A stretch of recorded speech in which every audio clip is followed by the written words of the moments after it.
In America, politics shifted to the right today, as midterm congressional elections gave control of the American Senate to the Republican Party for the first time in 8 years. The result was a serious blow to President Barack Obama's Democrats, who had hoped to hold on to control of the Senate, as well as pick up a number of state governorships. The incoming leader of the Senate, Mitch McConnell, said that the result was a rejection of President Obama's political agenda. Tonight they said we can have real change in Washington, real change.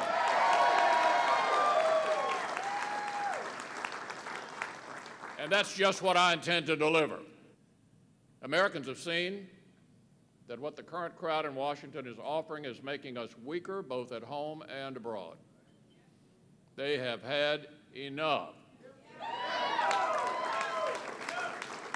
Attention will now turn to presidential elections in 2016, with the Republicans split between several candidates, and Democrats strongly backing former Secretary of State Hillary Clinton for the nomination.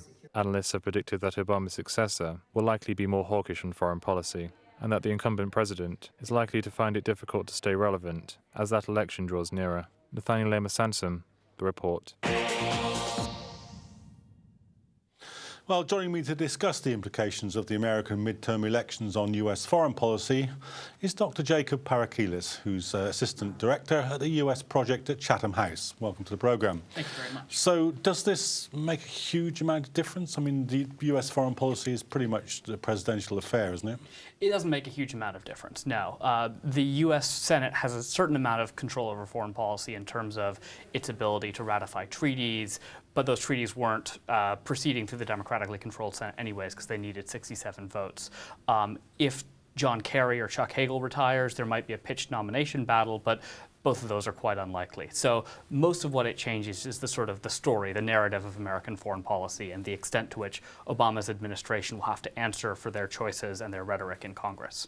Do you see much change coming out of US foreign policy? I mean, Obama doesn't have to contest the next election. Is that likely to make any difference to what he does? The only thing that I can think of offhand that would make a difference is the ongoing Iranian nuclear program negotiations. Those are supposed to complete by November 24th, and it's possible that if they reach a deal by then, it could be signed off by the current Senate, which has until January 5th to complete its business. After that, a Republican Senate is likely to be much more difficult to get this through unless the United States negotiators have done an absolutely maximal job of getting U.S. priorities through the negotiation process. And do you think there's any sense in which, Obama has, if not restricted by his political opposition, has been restricted by his own kind of conception of how foreign policy should be in the aftermath of Iraq and Afghanistan? Do you think he's liable to feel, for those reasons, that he's got more options? He may have more options. I mean, he may focus on things where he sees that he can find some common ground with the Republicans. There are a couple of trade negotiations, the Transatlantic Trade and Investment Partnership and the Trans-Pacific Partnership, which the Republicans actually are more aligned with him than the Democrats, and he may be able to find common ground on that, although neither party has been particularly eager to express how closely it sees the other's position on that, because partisanship is very much the norm in Washington these days. But on the existing issues on Iraq and Ebola and Russia and China, it's likely that there'll be a continuing sort of battle between the president and the Senate over who's in charge and what the steps the United States takes are. And does this tell us anything about the likely outcome of the next presidential election? Is the tide turning in the Republicans' favour in any general sense? Not really. In general, midterm elections are very poor predictors of the next presidential election. For instance, 2010 was a huge Republican wave election, even bigger than this year. And 2012, Obama won comfortably. The Democrats increased their Senate hold. You can look farther back and see other examples of the same. The electorate that votes in midterm elections is smaller and more aligned with Republican voting blocs than those who vote in the general elections. So I would be very, very hesitant to say that this tells us anything about how 2016 is going to go, except insofar as it empowers people in the Senate, for example, Ted Cruz, Marco Rubio, and Rand Paul, who are very likely to launch their own presidential campaigns in the coming months. And do you think that the Republicans actually have, in any case, majority or no, do they actually have a coherent critique of Obama's foreign policy, because on the one hand you've got isolationists, you know, Tea Party influence figures. On the other hand, you've got the hawks. Can they even make up their mind about what their story is, about what's wrong with Obama? Well, they have a coherent critique of Obama. They don't like anything that he's done.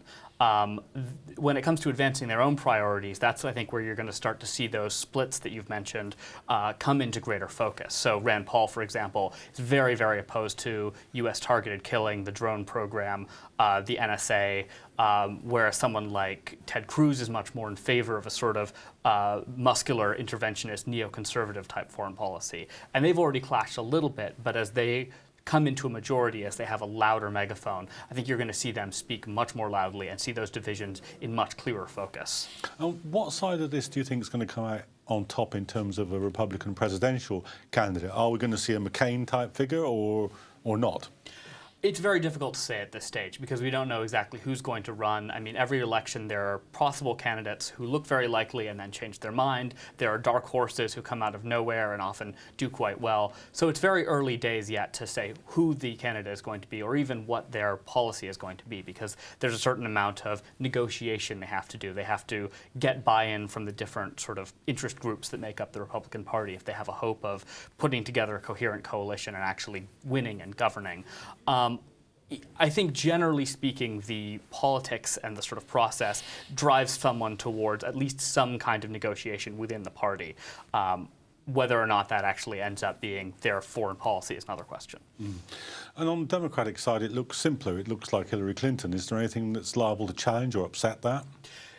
Clinton could not run. I mean, that's the biggest upset, at which point you have a very, very wide open Democratic field with no clear sort of second place person. The only other thing I can think of that would upset the Democratic apple cart would be Joe Biden deciding to run. And he's been widely reported to be considering it, although he's also very close to Hillary Clinton, and it's unlikely that the two of them would both simultaneously run. And so is your guess that Clinton will stick to it? If I had to put money on it, I would say so, yeah. I mean, I think it's not a sure thing, but I think it's quite likely. So the other side of an election, it's hard to see the next American president not being more hawkish than Obama, isn't it? Obama's been hawkish in some respects. The targeted killings, for example, is a very hawkish policy. His policy on Islamic State has been quite hawkish.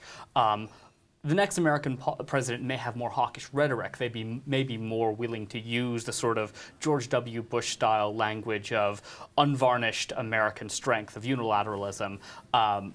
Whether or not that translates to actual hawkishness, the U.S. military is going through a period of budgetary contraction, which limits military options abroad.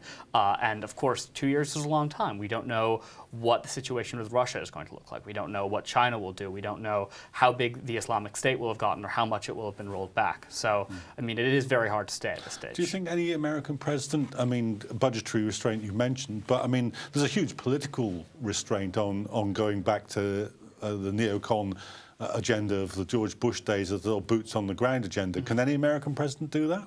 Probably not. I mean, I have a hard time imagining another open-ended invasion of a country with, 100,000 or more American soldiers fighting. I don't have such a hard time imagining a sort of special forces plus type mission with 10 or 15,000 American soldiers, whether they're described as advisors or combat troops, participating in some kind of extended military operation. I think that's something that either a Democratic or a Republican prospective candidate might very well order. And does that look then like a kind of empire in decline? Because I mean, perhaps only in comparison to what George Bush did, but nevertheless, that is the comparison that will be drawn. Does this look like? Is this going to look like this is no way to run an empire? Possibly. I mean, I think there are going to be other metrics on which America will be measured. And, I mean, the narrative that's emerging is sort of America, the emerging energy superpower with hydraulic fracturing and new energy deposits being discovered both in sort of North Dakota and the Gulf of Mexico and so on. So I think actually the empire, in the sense that you've described it, the sort of invasion of countries, the occupation, that may not come to pass again, but you may see America exercising its power in new and different ways. I mean, using energy exports to control political influence, for example. That would be a new strand of American foreign policy. Okay. Well, we're going to have to go on now and go to our feature story.